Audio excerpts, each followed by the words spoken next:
Vous êtes bien sur Grand Littoral TV, bonjour à toutes et à tous, bienvenue en ce jeudi 19 avril dans cette nouvelle édition du journal préparée par l'ensemble de la rédaction.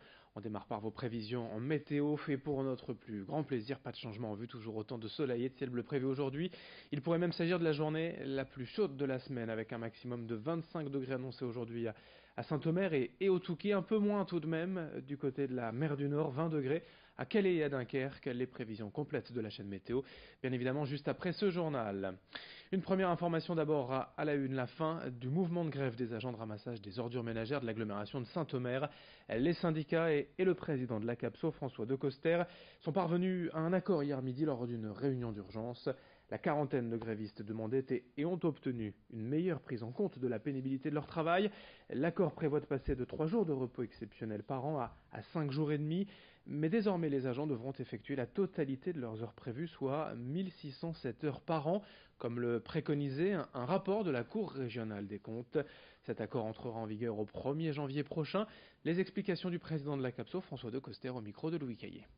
Il y avait 1607 heures à faire et ces 1607 heures n'étaient pas travaillées parce qu'il y avait des journées dites du président et que nous sommes désormais dans des durées qui vont nous amener à travailler les 1607 heures qui sont la durée réglementaire du temps de travail. L'idée, c'était de pouvoir vérifier dans quelle mesure on pouvait envisager davantage de jours de pénibilité et que nous avons échangé sur ce qui faisait le plus sens et que dans la discussion commune, notamment les représentants du personnel ont proposé 5 jours et demi, ce que nous avons choisi de pouvoir retenir comme chiffre. Dans l'actualité du jour est également le 4e épisode de grève à la SNCF. Aujourd'hui, le trafic devrait être semblable à celui d'hier.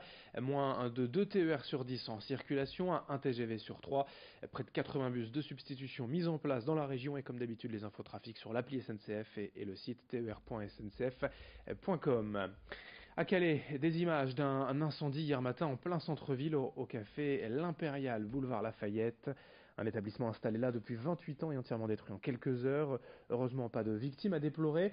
2 pompiers ont toutefois été blessés et hospitalisés. Dans l'immeuble voisin, la résidence La Désirade, 6 personnes âgées ont été évacuées. À proximité, le feu s'est également propagé à un entrepôt mitoyen inoccupé, également aux 2 commerces voisins. Selon les premiers témoignages, les propriétaires du café n'étaient pas sur place lorsque le feu a pris, apparemment à cause d'un problème électrique. Des images sur place signées Louis Caillé. On enchaîne dans ce journal avec au chapitre emploi ce partenariat signé cette semaine par Jean-René Le Cerf, le président du département du Nord, et Jean de Béthune, député belge de Flandre occidentale. L'idée, c'est d'offrir une cinquantaine d'emplois en Belgique à des Français actuellement bénéficiaires du RSA.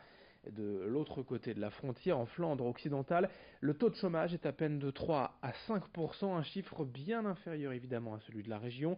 Et pire, près de 50 000 emplois ne seraient pas pourvus actuellement en Belgique, d'où cette alliance entre les deux collectivités. Le défi consiste tout d'abord à identifier les personnes sans emploi les plus motivées, et puis à les former ne serait-ce qu'au rudiment de la langue néerlandaise, même si ce n'est pas une obligation pour travailler en Belgique. Explication au micro de Vincent Vieillard. Oui, nous avons la chance en Flandre occidentale d'avoir un tissu économique constitué de beaucoup d'industries, mais beaucoup de petites et moyennes entreprises dans le domaine industriel. Donc des entreprises très flexibles, très dynamiques, qui résistent fort bien aux crises économiques et qui peuvent accélérer au moment où la conjoncture s'améliore. Et donc aujourd'hui, nous sommes en effet confrontés à une pénurie d'emplois. Enfin, nous avons trop peu de potentiel pour rencontrer tous les emplois vacants. Et donc nous sommes très demandeurs de travailler avec nos voisins, wallons, français, pour résorber ce problème. Dans un mois, le 21 mai, ce sera le lundi de Pentecôte, cette fameuse journée fériée devenue journée de solidarité en 2005, même si dans les faits la situation a depuis évolué et reste très variable selon les entreprises. Où en est-on à l'heure actuelle, alors que le président de la République a imaginé peut-être une deuxième journée de solidarité? Les explications d'Estelle Dargent. 1 minute pour comprendre. Emmanuel Macron a évoqué ce week-end la possibilité de doubler la journée de solidarité. Alors on va revenir sur cette fameuse journée de solidarité. La première a été mise en place après la canicule de 2003, canicule qui a coûté la vie à 15 000 personnes, principalement des personnes âgées. Alors pour financer l'aide à ces personnes, il a été décidé d'instaurer un jour férié qui serait travaillé sans être payé. Ce sera le lundi de Pentecôte. La journée de solidarité a par la suite évolué. Depuis 2008, maintenant les entreprises peuvent choisir la journée qui sera travaillée sans être payée. Ce n'est plus obligatoirement le lundi de Pentecôte. Les entreprises peuvent également décider d'en faire cadeau à leurs salariés. Les retraités assujettis à l'impôt doivent eux aussi y contribuer. La journée de solidarité a rapporté en 2017 près de 3 milliards d'euros qui ont donc été reversés aux établissements spécialisés et également au département. La ministre de la Santé a déclaré en tout cas vouloir un débat sociétal avant la fin de l'année autour de cette éventuelle deuxième journée de solidarité. Et puis dans ce journal également sur Grand Littoral TV, à Boulogne, les travaux du Grand Nausicaa arrivent enfin à leur terme. Après 2 ans d'un immense chantier, l'inauguration est prévue dans un mois tout juste, le samedi 19 mai. Sur place, il reste évidemment quelques petits aménagements et certains poissons à introduire dans les bassins.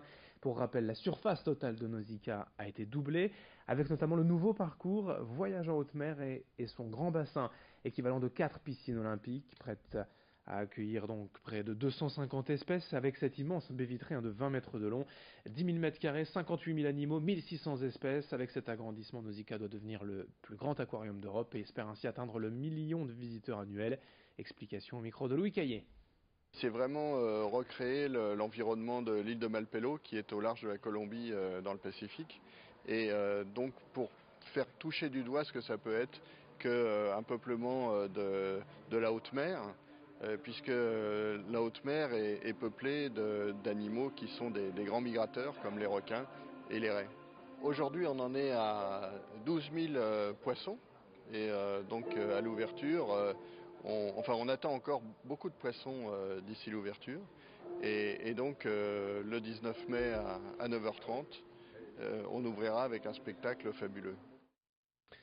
Fin de cette édition, merci à vous de l'avoir suivi, très belle journée à toutes et à tous en notre compagnie, et bien évidemment ensemble sur Grand Littoral TV.